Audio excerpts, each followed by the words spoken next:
Now, for a little more deeper dive into the rest of these teams, 12 teams that they have potential to perhaps make the tournament.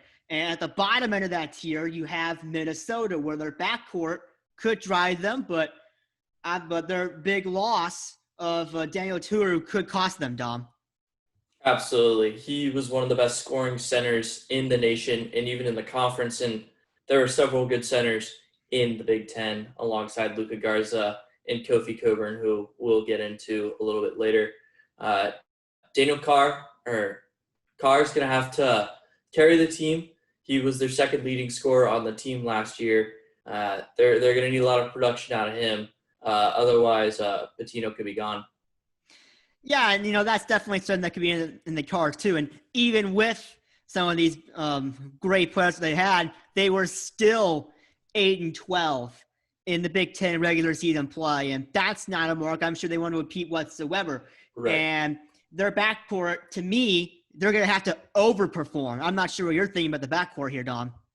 Yeah, they will. They also are getting a very good transfer from Drake. Leon Robbins is a forward. He averaged 14 points per game and 7 rebounds per game. So maybe he can help fill the presence on the inside that it will be missing without Oturu. Yeah, and again, this is something to where that backcourt is going to have to perform. They are better than Nebraska and Northwestern for sure, but it looks like to where they're going to be on the tier B, the bottom half of the second tier of teams that are looking to get into the tournament, to where that front half is looking like they will be in.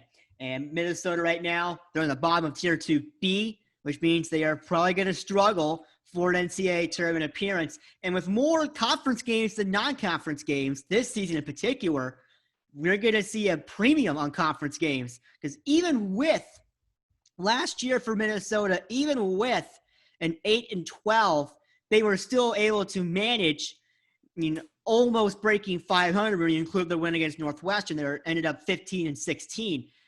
This year, you won't be able to afford 8-12, 9-11 conference records. I think that those teams are going to take more of a penalty this year than last year, especially with teams having less non-conference games, Dom. No, and the bad thing for Minnesota last year was just on a total season standpoint, they were 2-10 on the road, and that's just not going to fly, especially with less neutral site games. The committee's going to look at those games where you're playing on the road, and they're going to value them more this year because it's going to be less neutral floor games. So they're going to need to find a way to steal some wins on the road. And if they don't find a way to do that, they could see themselves on the outside looking in for a tournament bid. Yeah, and even if they do improve to 9-11, 10-10, I have no idea how the committee's going to look at that. I mean, they did get one away win against Ohio State that was decent. Their other one in Big Ten play was against Northwestern, which isn't going to cut it whatsoever.